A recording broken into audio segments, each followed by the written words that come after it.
Shalom, selamat pagi jemaat Tuhan yang dikasihi di dalam nama Tuhan Yesus kita. Nah, pada pagi hari ini sebelum kita masuk di dalam ibadah kita, mari kita sama-sama berdoa. Dan sebelum kita berdoa, saya ingin membawa satu firman Tuhan yang diambil dalam Perjanjian Baru, yaitu Matius 18 ayat yang ke-20. Firman Tuhan berkata, sebab di mana 2 atau 3 orang berkumpul dalam namaku, di situ aku ada di tengah-tengah mereka. Nah, kita tahu bahwa kita sedang beribadah, bukan kita saja beribadah pada saat ini sebenarnya. Walaupun kita tidak dapat bersua muka, jumpa dalam gereja, tetapi secara online kita tahu hati kita tetap menyatu. Amin. Ya, walaupun ini hanya ibadah online. Nah, saya mengajak kita, mari kita berdoa. Allah Bapa yang kami kenal di dalam nama Yesus Kristus, terima kasih atas berkat-Mu, terima kasih atas apa yang telah Engkau berikan sepanjang minggu ini, perlindungan-Mu, perkenanan-Mu. Biarlah Tuhan Engkau semakin dimuliakan, biarlah nama-Mu semakin besar dalam keluarga kami, dalam pribadi kami, dan dengan apa yang kami lakukan. Biarlah nama-Mu terus berdaulat dalam pribadi kami, dalam keluarga kami, dalam seisi rumah tangga kami.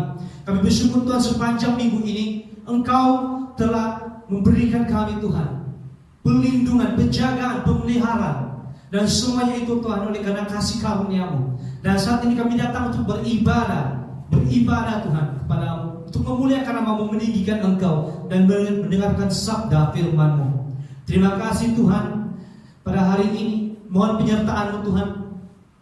Dan setiap kami percaya bahwa di dalam ibadah online ini Tuhan, Engkau sedang mengisi kami, Engkau sedang recharge kami Tuhan, agar kami walaupun secara online kami beribadah Tuhan di antara satu dengan yang lain, kami datang di hadapan-Mu di dalam atas talian, tetapi itu tidak terbatas, itu tidak membatasi pekerjaan-Mu Tuhan, itu tidak membatasi Tuhan apa yang Engkau lakukan bagi kami.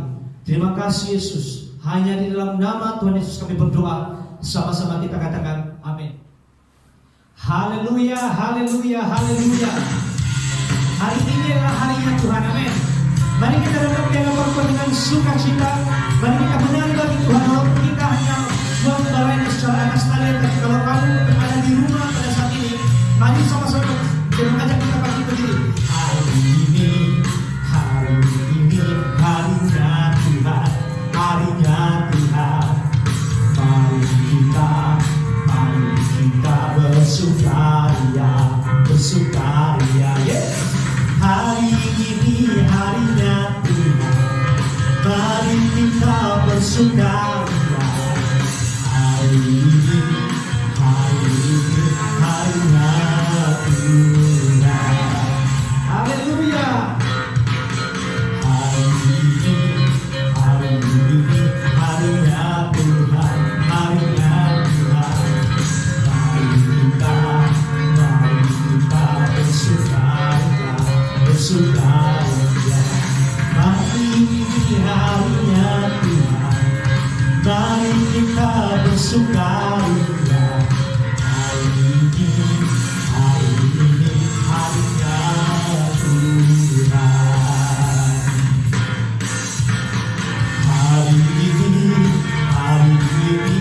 harinya Tuhan, harinya Tuhan. Mari kita bersukaria. Hari ini harinya Tuhan, mari kita bersukaria. Hari ini harinya Tuhan. Hari ini harinya Tuhan, harinya Tuhan. Mari kita bersukaria. Hari ini harinya Tuhan, mari kita bersukaria. Hari ini harinya Tuhan. Hari ini harinya Tuhan.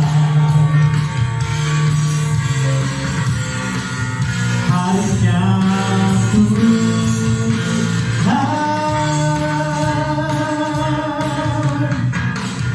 Haleluya, berikan kemuliaan bagi nama Tuhan. Haleluya, Yesus. Mari kita datang untuk menyembahnya saat ini. Mari kita datang di hadapan Tuhan. Haleluya, Yesus yang kami muliakan. Oleh darah Yesus yang telah menebus kami. Terima kasih Tuhan. Nama-Mu layak ditinggikan, Nama-Mu layak dimuliakan, Nama-Mu layak diagungkan. Haleluya, mari sembah Dia.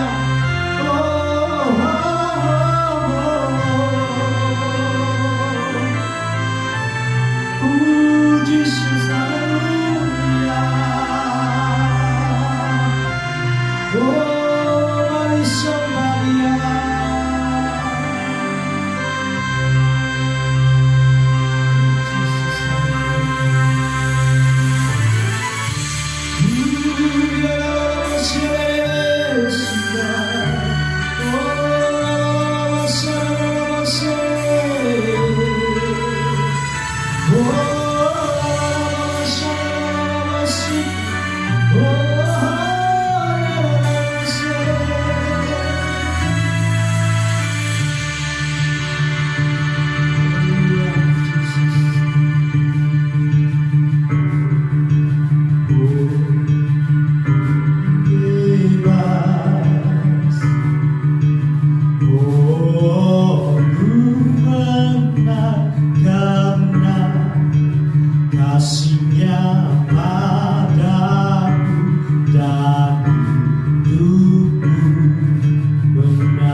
Oleh darah Yesus ku menang.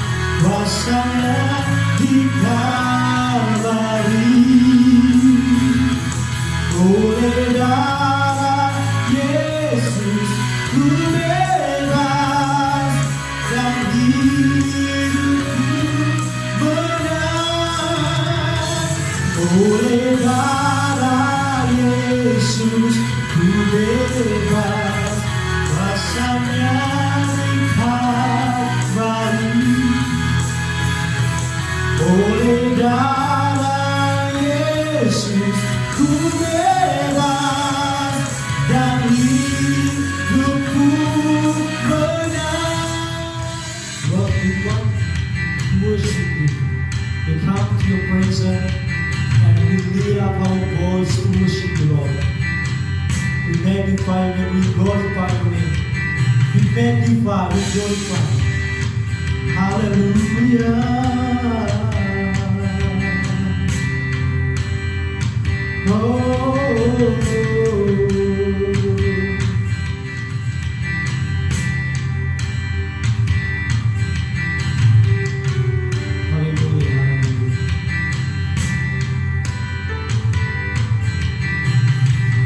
Glory to God in the highest,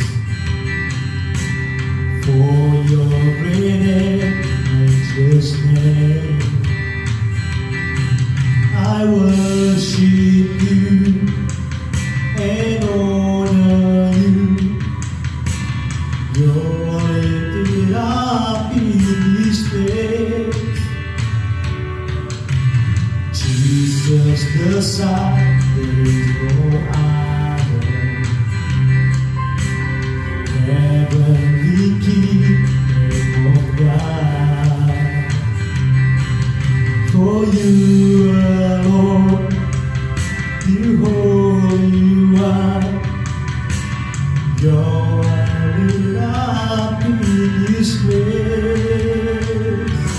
Oh God, I worship you. Oh God, I worship you. Be glorified, be magnified. Oh God, I worship you.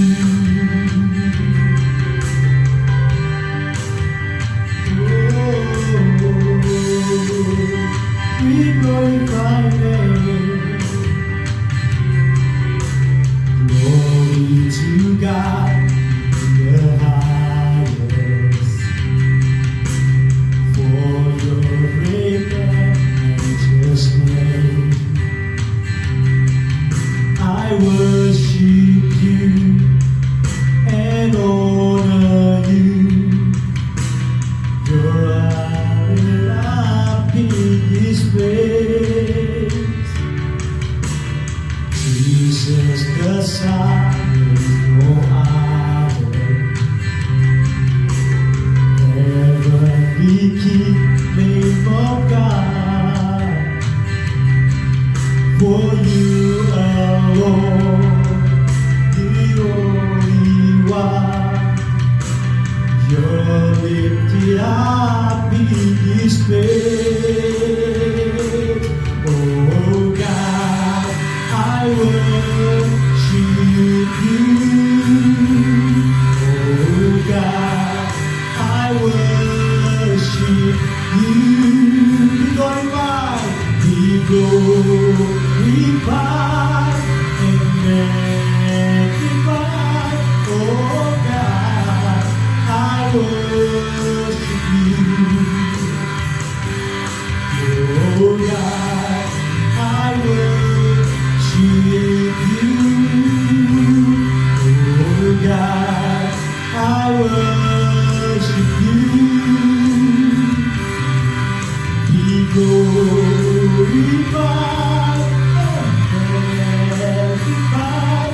Oh God, I worship you.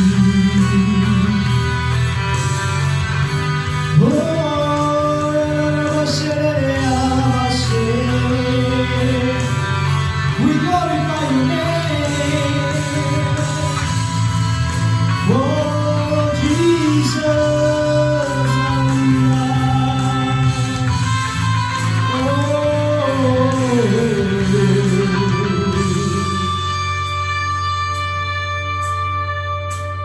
Oh God, I worship you.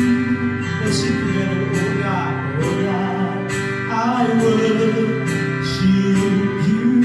Be glorified, be glorified, and magnified. Oh God, I worship you. Oh God, I worship you. Oh God, I worship you. Be magnified and glorified. Oh God, I worship you. Oh God, I worship you. Oh God, I worship you. Be glorified and magnified. Oh God, I worship you. Oh God, I worship you. And sing, oh God, oh God, I worship you. Be glorified, be glorified and magnified. Oh God, I worship you. Be glorified and magnified. Oh God, I worship you. Be glorified and magnified. Oh God, I worship you. Be glorified and magnified. Hallelujah. Thank you, Lord. Hallelujah. Oh, I worship you, Lord. Shalom dan selamat pagi kepada semua jemaat Tuhan. Kita mau teruskan ibadah kita dengan belajar firman Tuhan. Sebelum kita masuk dalam perkongsian firman Tuhan, saya mau mengingatkan sekali lagi kepada semua jemaat bahwa tinggal sebulan lagi untuk kita masuk pada tahun 2021. Dan pada tahun 2021 gereja kita akan memulakan tahun dengan tema yang baru selama 3 tahun daripada 2021 hingga 2023. Dan keseluruhan gereja Agape yang berada di dalam kumpulan kita akan bergerak berdasarkan tema memperluaskan jangkauan Anda dan menyentuh jiwa. Tema ini yang akan kita gerakkan, yang akan kita bersama-sama selama 3 tahun ini untuk mau melihat pekerjaan Tuhan. Tujuan utama kita di dalam kepemimpinan gereja di dalam tema ini adalah karena kita mau melihat terjadinya kegerakan di kalangan jemaat Tuhan untuk mau melayani dan juga menyentuh, melayani lebih banyak jiwa-jiwa di dalam kehidupan kita, bukan hanya hari Minggu tetapi bahkan dalam kehidupan kita setiap hari. Ya. Nah, minggu ini saya mau kita mau mempelajari firman Tuhan yang sesuai yang berkaitan dengan tema gereja kita. Dan saya harap firman Tuhan, perkongsian ini dapat menjadi dorongan kepada kita untuk kita melihat secara meluas apakah yang kita mau lakukan, apakah yang kita mau gerakkan di dalam 3 tahun ke hadapan. Nah, tajuk khotbah pagi hari ini adalah pertumbuhan yang tak dijangkakan ataupun perkembangan yang tak dijangkakan. Ya, daripada firman Tuhan Kisah Para Rasul 8 ayat 1 hingga 8. Sebelum masuk di dalam firman Tuhan yang lebih dalam lagi, saya mau kita melihat bagaimana keadaan, bagaimana cabaran yang sudah dilalui oleh gereja sejak pada zaman kisah para rasul lagi. Pada zaman kisah para rasul, kita tahu sebagai orang percaya kita sering mendengar di dalam khotbah, bahkan di dalam penulisan buku bahwa gereja pada zaman itu hampir setiap hari mereka diperhadapkan antara hidup dan mati. Penganiayaan dan penderitaan menjadi sebati dengan kehidupan mereka ketika mereka memutuskan untuk mengikut Yesus dan memberitakan Injil. Nah, kita mau melihat bagaimana kehidupan 12 murid ataupun 12 rasul ya demi pemberitaan Injil, sehingga Injil disampaikan di seluruh pelosok bumi kepada semua bangsa. Kita akan dapati bahwa ternyata mereka membayar harga yang begitu mahal demi Injil, demi memberitakan Yesus Kristus kepada semua umat manusia yang perlu diselamatkan. Yang pertama, murid Yesus yang saya mau katakan di sini adalah Petrus. Nama asli Petrus ini Simon. Saya ingat kita semua tahu. Dan Petrus adalah murid Yesus yang seringkali disebut di dalam Alkitab. Dan dia ini seperti wakil tidak resmi daripada murid-murid Yesus yang lain. Kematian Petrus dikatakan bahwa ia dibunuh dengan cara disalib secara terbalik dengan posisi kepala di bawah. Ya, menurut beberapa pandangan teologi dia mau dibunuh dengan kepala di bawah sebab dia tidak layak mati seperti Kristus. Ya. Yang kedua, Andreas merupakan saudara dari Petrus. Andreas merupakan salah satu penginjil pada zamannya, penginjil yang agak hebat, yang luar biasa dipakai Tuhan. Kematiannya ialah agak tragik, orang bilang. Dia mati disalib dengan posisi huruf X, membentuk huruf X. Mati dengan tragik sekali. Ya. Kemudian ketika Matius adalah salah satu murid Yesus yang selalu mencatat semua perkataan-perkataan Yesus ketika masih hidup. Menurut sejarah, Matius mati karena disiksa kemudian dibunuh menggunakan pedang di daerah Ethiopia. Sekali lagi mati. Ya. Kemudian yang keempat, Yakobus. Yakobus merupakan saudara tiri daripada Yesus dan pemimpin gereja di Yerusalem. Kematian yang dialami Yakobus juga cukup mengerikan. Yakobus mati karena direjam dan dilemparkan dari puncak gunungan Bait Allah, di mana tempat saat Yesus pernah digoda dan dicobai oleh Satan ketika dia masih hidup. Kemudian yang kelima, Yohanes. Yohanes yang dikenal juga sebagai penulis Injil Yohanes. Yohanes pernah direbus hidup-hidup pada kuali minyak yang mendidih, akan tetapi menurut sejarah ya, dia selamat dan tidak mengalami luka-luka sedikit pun karena pertolongan Tuhan. Akan tetapi setelah itu Yohanes dibuang dan diasingkan ke sebuah pulau. Yang keenam, Filipus. Filipus merupakan murid Yesus yang banyak sekali diceritakan di dalam Injil Yohanes. Kisah kematiannya sama dengan yang dialami oleh Petrus, yaitu disalibkan secara terbalik dengan posisi kepala di bawah. Bartolomeus yang ketujuh. Bartolomeus lebih dikenali sebagai Nathanael yang menjadi misionaris di Asia. Antara lain ia memberikan kesaksian di Turki. Ia meninggal dunia di Armenia setelah ia mendapat hukuman pukulan cambuk yang sedemikian kejam sehingga semua kulitnya menjadi hancur terlepas melecet. Ya, begitu mengerikan sekali kematian mereka ini.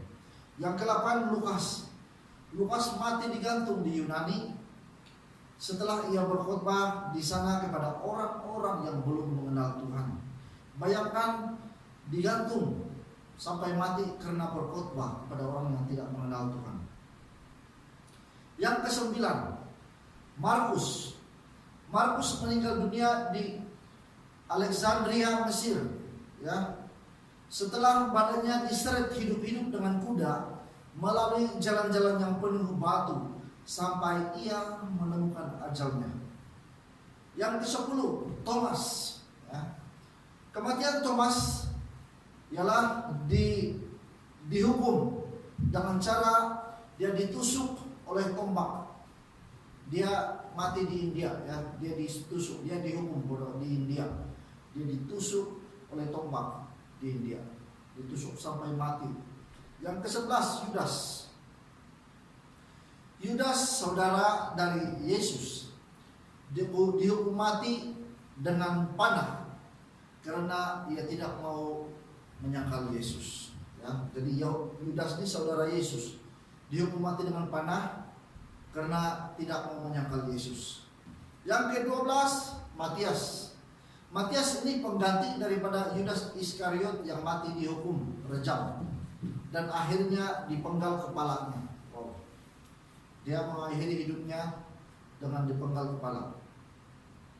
Kita melihat 12 rasul ini mengakhiri hidup mereka dengan kematian akibat pemberitaan Injil. Bukan hanya mereka, ada ramai lagi jemaat yang mula-mula di dalam kisah para rasul. Jelas sekali bahwa kehidupan mereka diancam bahaya. Mereka setiap hari oleh karena Injil, oleh karena iman mereka berhadapan dengan maut.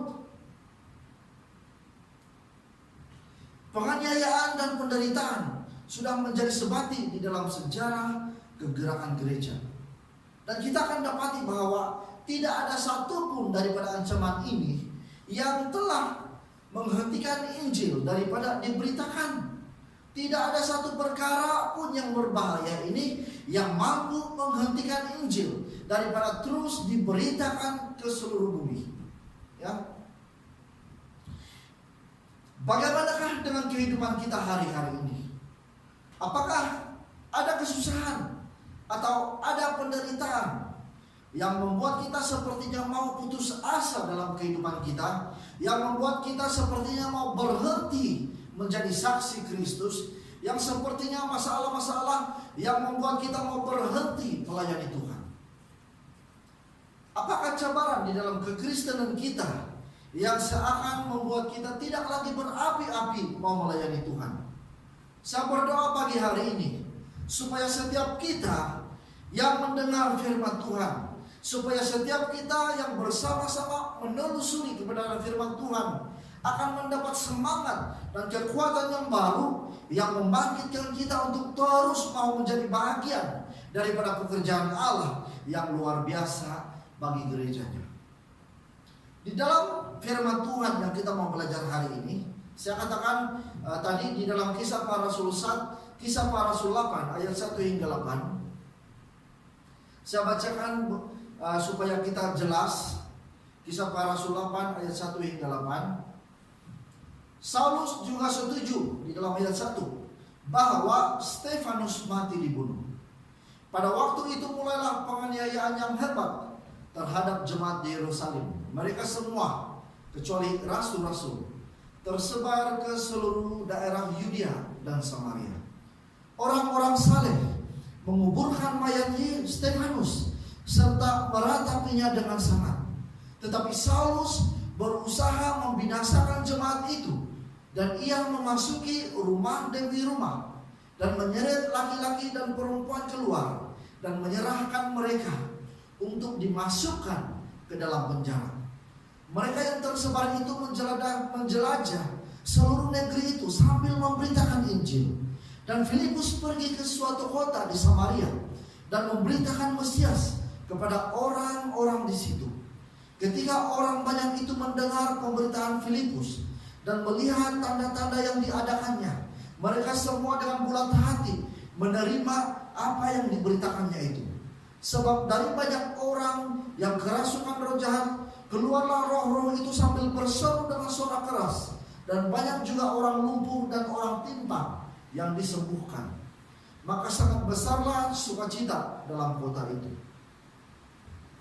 Jelas sekali bahwa cerita ini memiliki suatu cerita yang luar biasa. Dan saya sangat yakin bahwa kita sudah tahu cerita ini.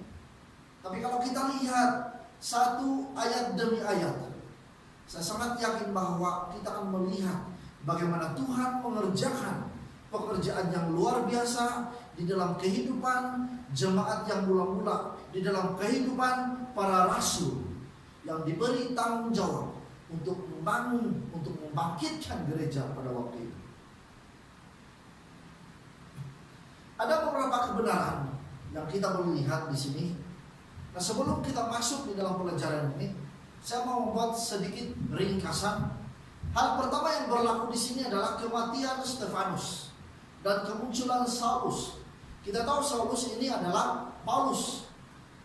Nama Saulus yang sebelum dia bertobat, di mana dia dikejam. Kita lihat bahwa dia mau membinasakan jemaat pada waktu itu. Dia masuk dari rumah ke rumah, menyeret orang-orang percaya, kemudian memenjarakan mereka. Dan luar biasa sekali, Alkitab mencatat bahwa mereka itu tersebar akibat dari penganiayaan itu. Mereka tersebar di mana-mana daerah. Ya, kemudian tak berhenti di situ. Di mana daerah mereka tersebar, disitulah mereka memberitakan Injil. Dan ada banyak mujizat, dan kita melihat bahwa begitu banyak tanda-tanda dan penyertaan Tuhan di dalam pelayanan mereka, sehingga Injil diberitakan dengan begitu luar biasa respon daripada orang-orang yang mendengar pemberitaan pada waktu itu. Ada beberapa pelajaran, ada beberapa hal yang kita boleh pelajari, yang kita boleh lihat di dalam hal ini. Ya, yaitu yang pertama, sangat luar biasa ketika jemaat ini mengalami begitu banyak cabaran. Kita dapat melihat bahwa ternyata di dalam banyak cabaran, banyak ancaman itu, kita melihat, kita mendapati bahwa mereka adalah jemaat, mereka adalah anak-anak Tuhan yang siap mengalami penderitaan demi iman mereka. Mereka sanggup mengalami penderitaan. Mereka sanggup menghadapi ancaman maut. Di dalam ayat 1 dan 4 dikatakan bahwa setelah kematian Stefanus, ini Saulus, dia dari rumah ke rumah mencari orang-orang Kristen untuk dipenjarakan. Mereka dianiaya sehingga umat-umat percaya pada waktu itu tersebar. Mereka tidak lagi berkumpul di Yerusalem, mereka lari ke kota-kota yang lain. Ya. Tetapi penderitaan itu yang luar biasa, di sini kita melihat bahwa penderitaan itu tidak menghentikan mereka. Jemaat mula-mula mereka siap mengalami penderitaan. Para rasul pada waktu itu siap mengalami penderitaan demi iman mereka. Kita melihat di dalam kisah para rasul ini bahwa mereka benar-benar diperhadapkan dengan penderitaan, diperhadapkan dengan maut. Stefanus maut. Luar biasa sekali karena kita dapati respon mereka adalah penderitaan itu tidak dapat menghentikan mereka untuk terus beriman kepada Allah kita, Yesus Kristus. Bahkan iman mereka bertumbuh ketika berhadapan dengan penganiayaan. Luar biasa sekali. Penganiayaan itu tidak membuat iman mereka terbantu, tapi justru membuat iman mereka bertambah. Iman mereka semakin kuat. Keberanian mereka untuk memberitakan Injil semakin berubah-ubah. Sebagai orang percaya, kita mungkin tertanya-tanya, kenapa orang percaya ini masih walaupun menderita tapi ada keberanian. Kenapa orang-orang percaya ini di dalam mereka menghadapi maut, mereka terus bersemangat? Atau mungkin kita ada pertanyaan lain, kenapa sudah menjadi orang percaya, bahkan mereka begitu giat di dalam iman mereka, kenapa ini jemaat-jemaat pertama masih lagi menderita? Kenapa mereka masih diancam? Bukankah sepatutnya orang Kristen itu banyak janji-janji Tuhan yang luar biasa dan penuh dengan hal-hal yang baik? Betul, banyak janji-janji Tuhan yang luar biasa. Tetapi dari banyak janji Tuhan yang luar biasa, yang baik dan menggembirakan kepada kita sebagai orang percaya, Tuhan juga dengan jelas bahwa Janji untuk menderita karena iman turut dinyatakan kepada kita. Tuhan jelas menyatakan bahwa menderita adalah satu janji yang dinyatakan daripada ribuan janji yang luar biasa dan penuh berkat. Yesus pernah berkata di dalam Lukas 21, dia berkata begini dalam 17. Dia bilang begini, dan kamu akan dibenci semua orang oleh karena namaku. Tetapi tidak sehelai pun dari rambut kepalamu akan hilang. Kalau kamu tetap bertahan, kamu akan memperoleh hidup. Sangat luar biasa sekali. Mereka berani. Mereka sanggup berhadapan dengan maut. Kenapa? Mereka tahu bahwa demi iman, demi kepercayaan mereka kepada Yesus, mereka perlu berhadapan dengan penderitaan. Di dalam 2 Timotius 2 ayat 8 berkata begini, ingatlah ini Yesus Kristus yang telah bangkit dari antara orang mati, yang telah dilahirkan sebagai keturunan Daud. Itulah yang kuberitakan dalam Injilku. Karena pemberitaan Injil inilah aku menderita, malah dibelenggu seperti seorang penjahat. Tetapi firman Allah tidak terbelenggu. Karena itu aku sabar menanggung semuanya itu bagi orang-orang pilihan Allah, supaya mereka juga mendapat keselamatan dalam Kristus Yesus dengan kemuliaan yang kekal. Ini adalah tulisan Paulus kepada Timotius sebelum dia menjadi rasul. Tetapi dalam cerita kisah para rasul ini, dia adalah yang menganiaya mereka. Begitu luar biasa sekali cara kerja Tuhan.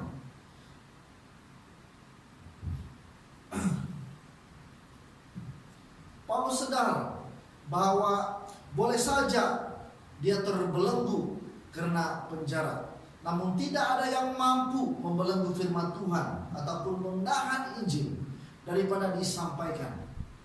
Tidak ada yang mampu menahan daripada Injil diberitakan. Justru kita dapati bahwa melalui penderitaan yang mana jemaat mula-mula ini alami, kita melihat bahwa Injil berkembang dengan begitu luar biasa sekali. Di dalam 1 Petrus 4 ayat 14 hingga 16 berkata begini, berbahagialah kamu jika kamu dinista karena nama Kristus, sebab roh kemuliaan, yaitu roh Allah ada padamu. Janganlah ada di antara kamu yang harus menderita sebagai pembunuh, ataupun curi, ataupun jahat, atau pengacau. Tetapi jika ia menderita sebagai orang Kristen, maka janganlah ia malu, melainkan hendaklah ia memuliakan Allah dalam nama Kristus itu. Firman Tuhan ini cukup mendorong dan menguatkan saya. Kalau saya menderita karena iman dan pemberitaan Injil, saya tidak mau malu. Kita tidak boleh malu. Saya mau melihat itu sebagai satu kehormatan. Kita sebagai orang Kristen perlu melihat penderitaan penganiayaan itu sebagai satu kehormatan dan sukacita yang menjadi bagian di dalam perjalanan hidup kita sebagai orang percaya, di dalam perjalanan hidup kita sebagai anak Tuhan. Dan saya yakin Tuhan pasti akan memampukan kita untuk melalui, kiranya kita diperhadapkan dengan penderitaan dan penganiayaan.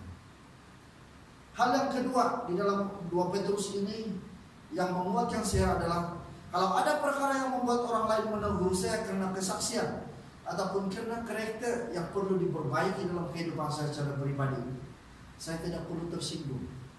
Justru ketika teguran disampaikan, saya perlu menerima dan meminta supaya Roh Kudus memimpin saya untuk mengalami perubahan dari dalam. Amin. Di dalam 2 Petrus cukup jelas, Petrus berkata bahwa berbahagialah jika kita ini dinista karena nama Kristus.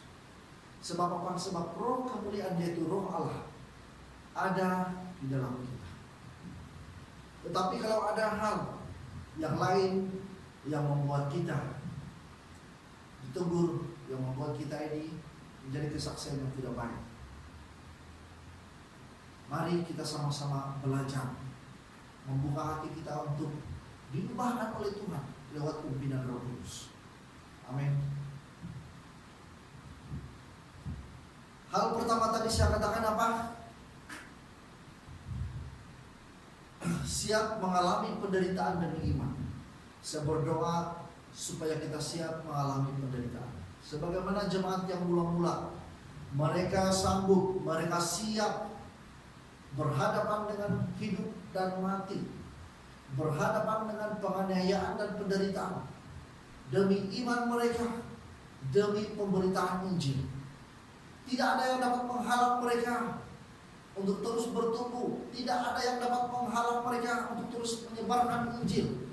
Bahkan ketika mereka diserahkan di mana-mana karena dikejar oleh Saulus yang mau membinasakan jemaat di gereja mula-mula pada waktu itu tidak menghentikan.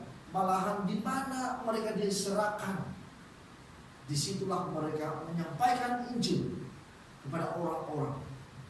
Luar biasa sekali. Amin. Selanjutnya,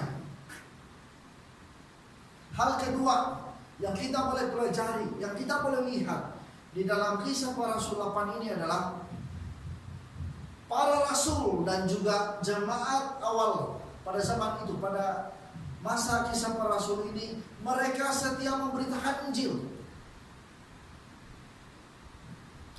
Tidak ada halangan yang mampu menghentikan mereka daripada memberitakan Injil. Hal yang pertama tadi apa? Mereka siap mengalami penderitaan demi iman mereka. Demi iman mereka, mereka tidak takut walaupun sudah diancam. Mereka dipenjarakan karena iman mereka kepada Yesus. Tetapi itu tidak menghentikan mereka untuk terus berkobar-kobar melayani Tuhan. Yang kedua apa? Mereka setia memberitakan Injil. Tidak ada halangan yang mampu membuat mereka berhenti untuk memberitakan Injil. Dikatakan mereka tersebar luas ke seluruh Yudea dan Samaria karena mengalami penganiayaan di Yerusalem. Yang luar biasanya adalah ketika mereka tersebar di mana-mana, mereka justru terus menjelajah tempat tersebut untuk memberitakan Injil. Luar biasa sekali. Di mana saja mereka ditempatkan, mereka tidak berhenti memberitakan Injil. Mereka begitu setia memberitakan Injil. Bahkan mereka melihat tersebar di mana-mana itu sebagai kesempatan untuk memberitakan Injil.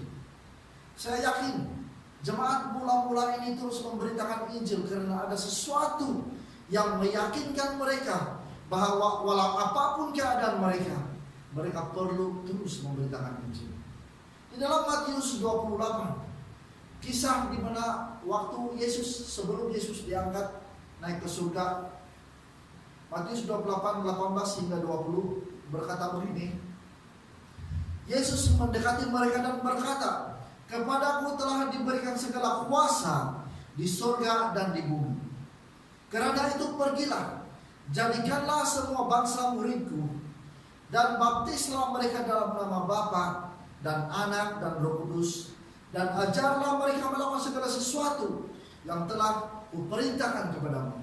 Dan ketahuilah, aku menyertai kamu senantiasa sampai kepada akhir zaman."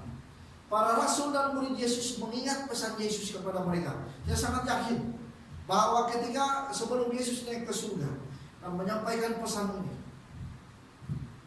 ketika mereka diperhadapkan dengan hidup dan maut, ketika mereka diperhadapkan dengan penderitaan penganiayaan, mereka justru dibangun. Mereka justru dikuatkan. Kenapa? Pesanan Yesus meyakinkan mereka bahwa penderitaan ini tidak akan dapat menjadi penghalang kepada mereka. Para rasul dan murid Yesus mengingat pesan Yesus kepada mereka dan tahu amanat ini bukan hanya perlu dilakukan untuk sementara, melainkan berterusan. Bukan hanya pada masa keadaan baik-baik saja, tetapi justru bahkan pada saat mereka diperhadapkan dengan penganiayaan dan penderitaan. Mereka tidak takut karena mereka yakin ada penyertaan Tuhan ketika Injil disampaikan. Mereka tahu bahwa Tuhan menyertai mereka ketika mereka menyampaikan Injil.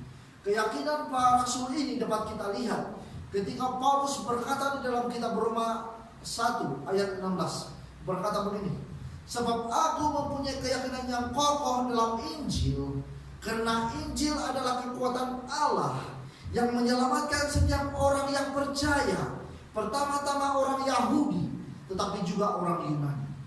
Sebab di dalamnya nyata kebenaran Allah yang bertolak dari iman dan memimpin kepada iman.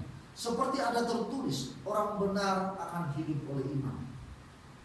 Statement ini cukup menguatkan, cukup membuat kita tahu bahwa jemaat pada waktu itu dan para rasul waktu itu mempunyai satu keyakinan yang kokoh bahwa dengan pemberitaan Injil akan nyata kekuatan Allah, ada kuasa Allah yang bekerja di dalam pemberitaan Injil.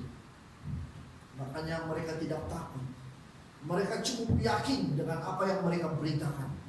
Mereka cukup berkobar-kobar karena mereka tahu setiap kali mereka bersaksi tentang Yesus, setiap kali mereka membicarakan Yesus kepada orang lain, setiap kali mereka memperkenalkan Yesus kepada orang lain, mereka tahu bahwa Roh Kudus bekerja di dalam perkataan mereka, Roh Kudus bekerja di dalam pemberitaan mereka. Kenapa? Sebab Tuhan sudah berjanji bahwa Ia akan menyertai setiap umat Tuhan yang akan memberitakan Injil. Ayo jemaat Tuhan, mari kita terus percaya bahwa setiap kesaksian kita, setiap pemberitaan kita tentang Yesus akan ada kuasa yang luar biasa yang mampu mengubahkan kehidupan orang-orang yang terhilang. Amin. Yang kedua, hal yang membuatkan mereka begitu yakin walaupun berhadapan dengan hal-hal yang menakutkan, hal-hal yang mengancam mereka, tapi justru mereka semakin berkobar-kobar. Hal yang kedua, yang tadi kena pesan Tuhan. Yang kedua, peristiwa Pentakosta, pencurahan Roh Kudus. Kita tahu bahwa di dalam kisah para rasul, yang kedua itu ada pencurahan Roh Kudus. Kisah para rasul 2, 14 hingga 40 menceritakan dengan sejelas-jelasnya peristiwa itu. Ketika peristiwa Pentakosta terjadi, kita tahu bahwa mereka ini dipenuhi dengan Roh Kudus dan mereka berapi-api memberitakan Injil. Bahkan di dalam kisah para rasul 2, kita lihat di sana bahwa dikatakan bahwa Petrus memberitakan Injil dan luar biasa sekali bahwa ada 3.000 jiwa diselamatkan di dalam pemberitaan itu. Luar biasa.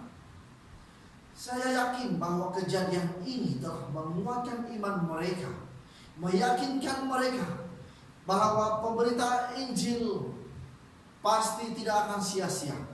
Pemberitaan Injil tidak akan pernah kembali dengan kosong, dengan sia-sia.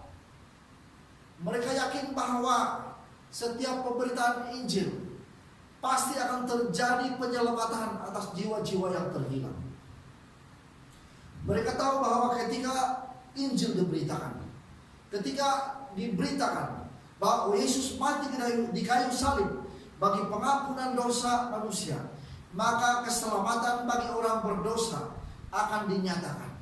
Orang-orang yang terhilang akan meresponi Injil Yesus Kristus. Ayo jemaat Tuhan, ayo semua yang mendengar firman Tuhan saat ini, mari kita terus bersemangat. Mari kita terus berkobar-kobar untuk memberitakan Yesus dan karya salibnya. Mari kita terus memperkenalkan Yesus kepada banyak orang yang masih belum mengenal Allah kita Yesus di luar sana.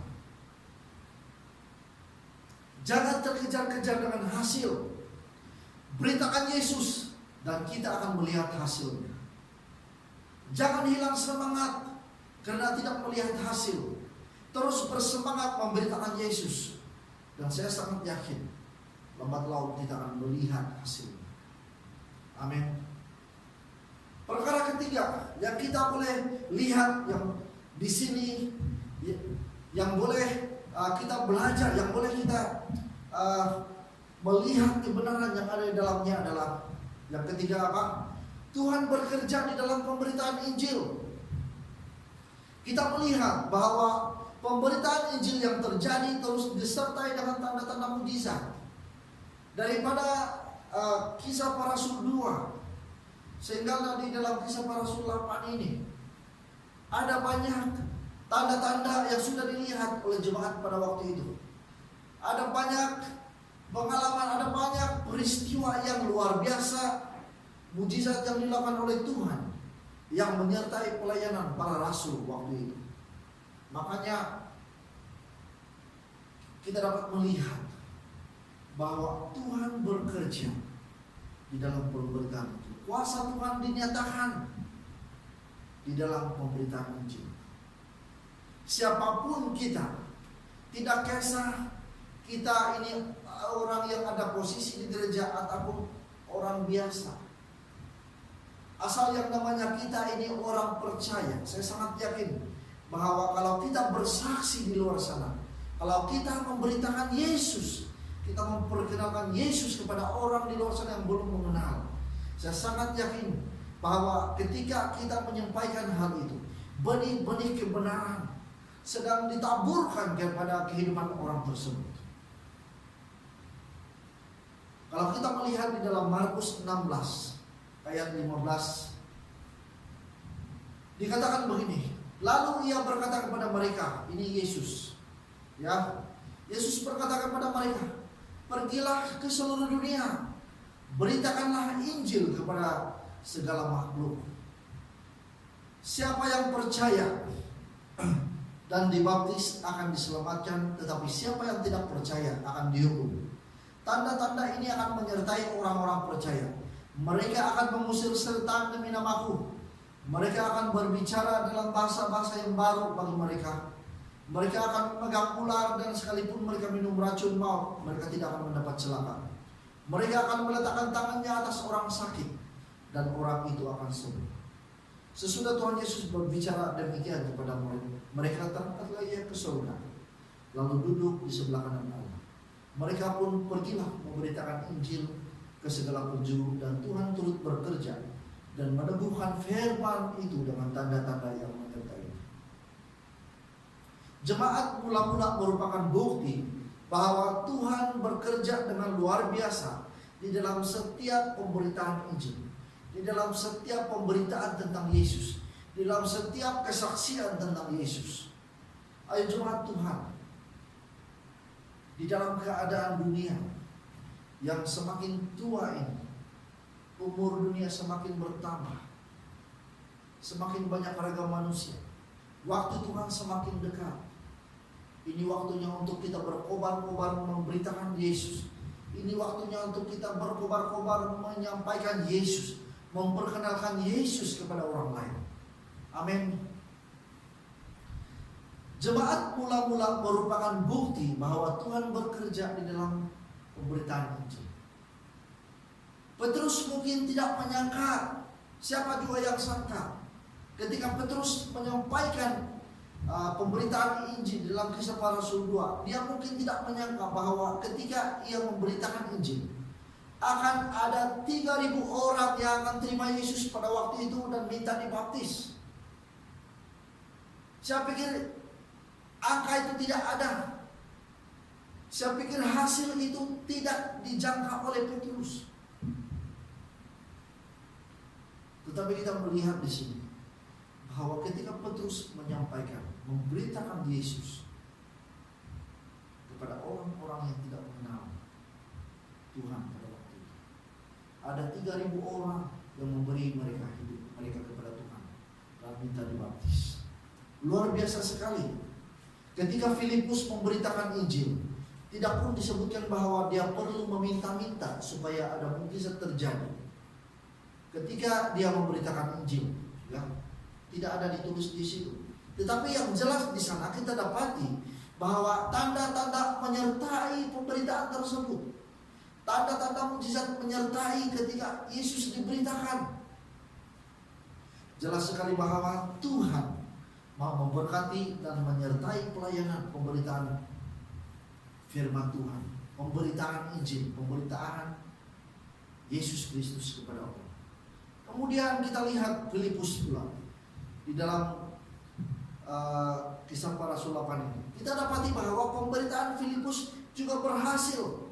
Kita dapati bahwa Tuhan memberkati dan menyertai pelayanan Filipus, sehingga pada saat dia menyampaikan Injil, pada saat dia memberitakan kabar baik, memperkenalkan Yesus kepada orang-orang yang dia tidak kenal, orang-orang yang belum mengenal Tuhan, mereka meresponnya dengan luar biasa. Iman timbul dari pendengaran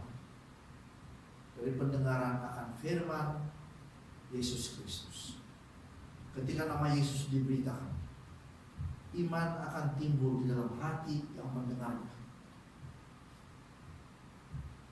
Ketika kita mengungsikan Yesus kepada kehidupan orang lain, kehidupan orang yang mendengarkan pemberitaan Yesus itu pasti akan dibangun, pasti akan dibangkitkan, pasti akan ada keselamatan terjadi.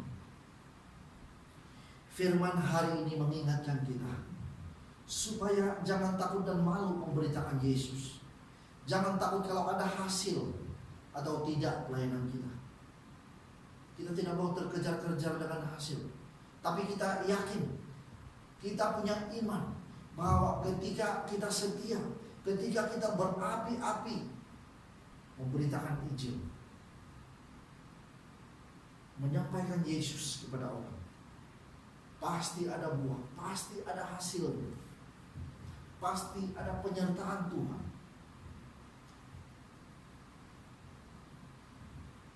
Jangan takut.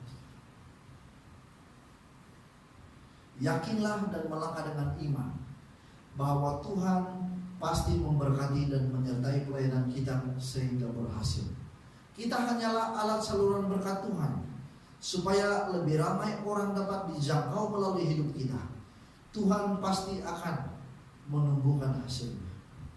Ayo jemaat Tuhan, mari kita di dalam tahun-tahun yang mendatang, 1 bulan lagi tahun 2020 sudah berakhir. Mari di dalam bulan-bulan terakhir 2020 ini, kita tetapkan hati kita. Kita minta supaya Tuhan berbicara dalam hidup kita. Apakah yang Tuhan mau lakukan, kemana Tuhan mau bawa kita, di area mana Tuhan mau pakai kita.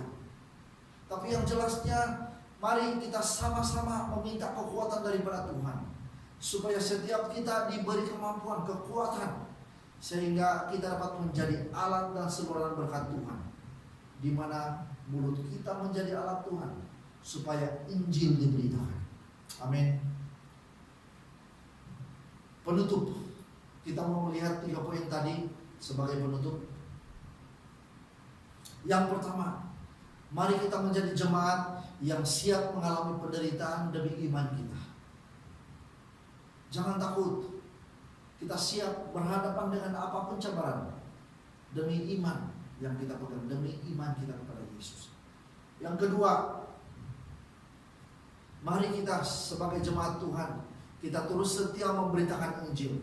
Jangan takut, jangan terpengaruh oleh situasi, jangan terpengaruh oleh keadaan-keadaan yang di luar kita. Tapi mari kita terus berkobar-kobar memberitakan Injil. Yang terakhir, yang ketiga, tetap yakin bahwa Tuhan bekerja di dalam pemberitaan Injil. Ayo mari kita terus memiliki keyakinan kepada Tuhan kita yang berkuasa, kepada Tuhan kita Yesus Kristus Allah yang hidup. Bahwa pada saat kita bersaksi, pada saat kita menyampaikan Injil, pada saat kita memberitakan Yesus kepada orang di luar sana, akan ada penyertaan Tuhan, akan ada pekerjaan Tuhan yang luar biasa menyertai kita. Amin. Mari kita berdoa. Allah Bapa kami di surga yang kami kenal di dalam nama Yesus, Tuhan, kami tahu bahwa di dalam Kisah Para Rasul, ketika Injil disebarkan, bahkan pada saat keadaan yang tidak digemari, dalam keadaan yang tidak disukai, pada saat keadaan yang sukar, penderitaan, penganiayaan, bahkan kematian, dipenjarakan. Itulah hal-hal yang perlu dihadapi oleh para rasul dan juga jemaat Tuhan pada waktu itu. Tetapi kami melihat bahwa di sebalik penderitaan, di sebalik kesusahan itu, ternyata bahwa Engkau masih bekerja. Ada perkembangan yang tidak dijangka-jangka. Ada pertumbuhan yang tidak dijangka-jangka oleh jemaat Tuhan pada waktu itu.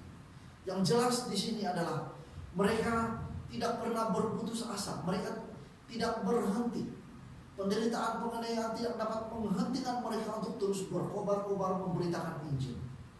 Pada saat mereka disebarkan di mana-mana, mereka bahkan menjelajah di setiap tempat di mana mereka diletakkan, supaya Injil dapat disampaikan, supaya Yesus dapat diberitakan, kabar baik dapat disampaikan kepada banyak orang. Dan firman-Mu mencatat bahwa gereja-Mu berkembang dengan luar biasa. Terima kasih Tuhan Yesus.